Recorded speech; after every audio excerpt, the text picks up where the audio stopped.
Welcome to The Rabbit Hole, Politics and Prose, a production of LibertyNation.com, hosted by Mark Angelides. There are people in society that want to tear the whole thing down, and while we may have some sympathies with the idea that government does not work for the people as rightly as it should, what these so-called peaceful protesters are failing to do is offer a reasonable alternative. They will always be on the fringe because they don't propose a system of government that works better than the one we have right now. As Winston Churchill famously noted in 1946, quote, "Many forms of government have been tried and will be tried in this world of sin and woe. No one pretends that democracy is perfect or all-wise. Indeed, it has been said that democracy is the worst form of government, except for all those forms that have been tried from time to time." End quote. It seems we're being coerced by these radicals, many with deep ties to the Democratic Party, to accept the same system of government, but with all of its worst aspects enhanced for the privilege of the few who seek to run it. This is not people power. This is centralized power by faint-hearted socialists who seek to control the population through law, regulation, and a set of unwritten cultural rules that, if they were honest and espouse such values, would terrify any individual who believes in personal liberty. But the question is, why are they not proposing something that is actually radical in its very being? Why not just explain that the present system does not work, and that they have the answer in a new form of governance that the world has never seen before? It seems the issue is that this would require imagination, a flexible and talented mind, but most of all, a movement away from the teachings of Marxism, and that is something they're not willing to do. Can any one person or group create a whole new system of government that works specifically for the people rather than for the few elites at the top of the bureaucratic heap? Well, history shows us that it has been done before. And if it has happened before, those who follow history and historical trends will know that it could quite easily happen again. The Greek city-state of Athens is a perfect example of how democratic systems were tried, tested, revamped, and renewed. As a people, they had an idea of what proper governance should look like, and essentially ran a trial and error procedure over hundreds of years, attempting to perfect that system. The first attempt at a genuine democracy came around 621 BC with the ending of oral law and the adoption of written rules. This was spearheaded by a man named Draco. Prior to this, the laws were unwritten and, as such, mostly unknown by the vast majority of Athenians. By having them written and placed on small three-sided pyramids, every literate person could read them and know precisely what their rights were and their recourse to the law. Yet these laws, and specifically the punishments for transgressors, were extremely harsh. They were codified by Draco himself, so it should come as no surprise that the word draconian comes from his name. The punishment for just about every crime being, from stealing a cabbage to murder, it was death. Quote, "It is said that Draco himself, when asked why he had fixed the punishment of death for most offences, answered that he considered these lesser crimes to deserve it, and he had no greater punishment for more important ones." End quote. Brutal? Certainly. Yet this was the first step in giving each person an understanding that they lived in a land with actual governance.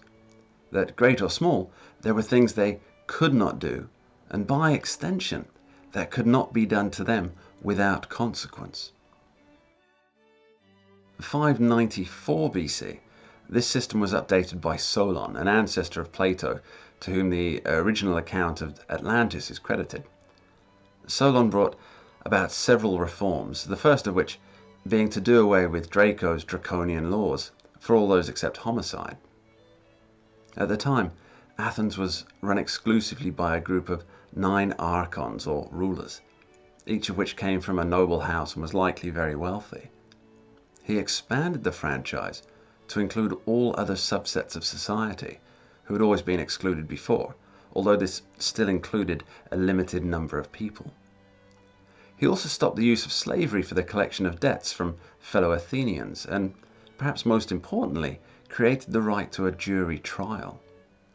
To say this was a great leap forward is an understatement. Nowhere else in the world before this time, on a large scale, could a person's fate at the hands of the law be decided by other citizens.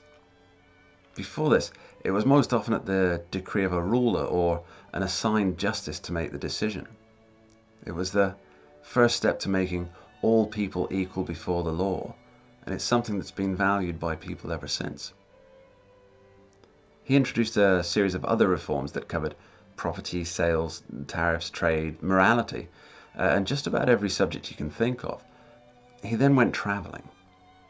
As you may know, during his travels, many of these reforms eventually collapsed, much to the anger and disappointment of Solon, also proving true his wise advice to the king of the Lydians, Croesus, that he should count no man happy until he be dead.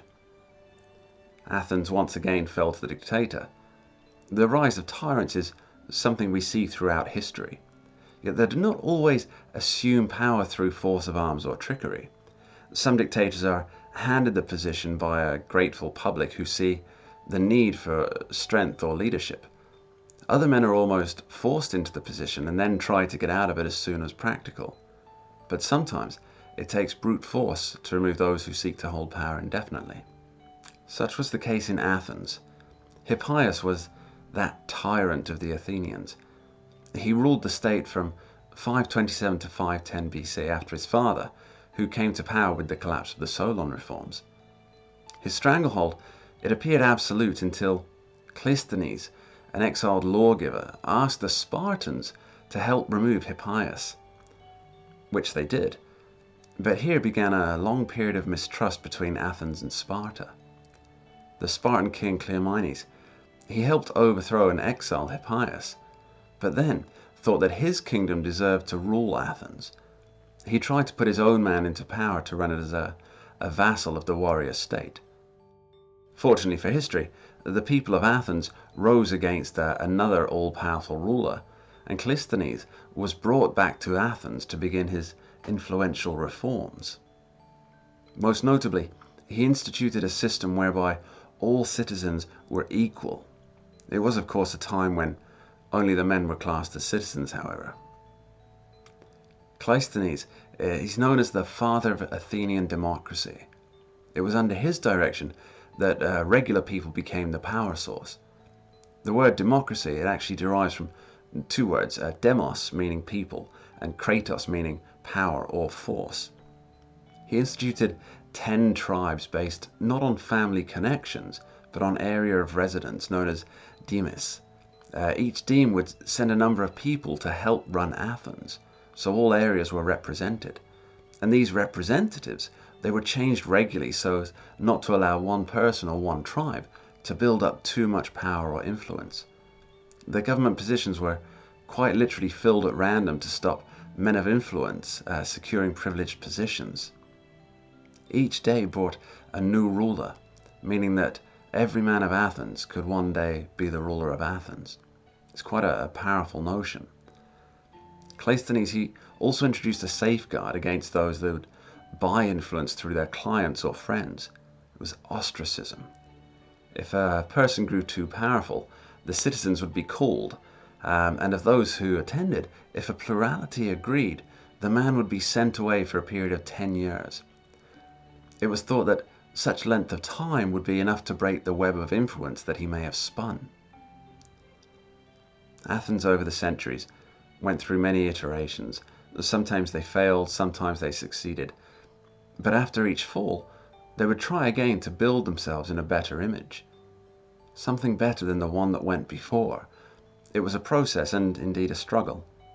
But at no time did any person of substance suggest that they'd just pull the whole thing down and rebuild it in a system that has been proven again and again in every country it has been tried to be a complete failure, such as we see today in the push for the destruction of the United States and the calls for socialism. These rioters, who wish to tear down everything that has been building for more than 2,500 years, offer no alternatives. They do not propose improvements, they demand destruction. The United States of America is a continuation of Athenian democracy.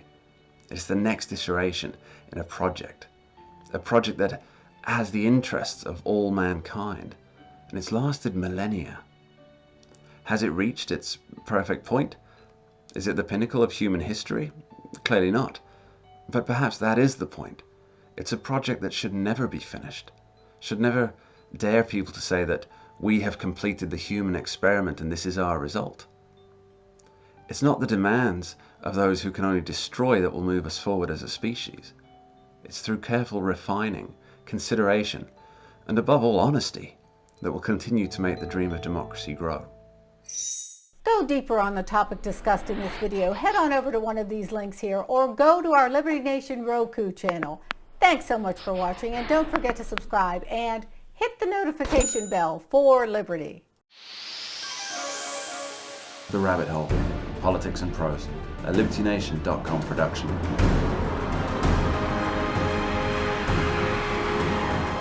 Available at Libsyn, Apple iTunes, Stitcher, on Roku, and other fine podcast providers.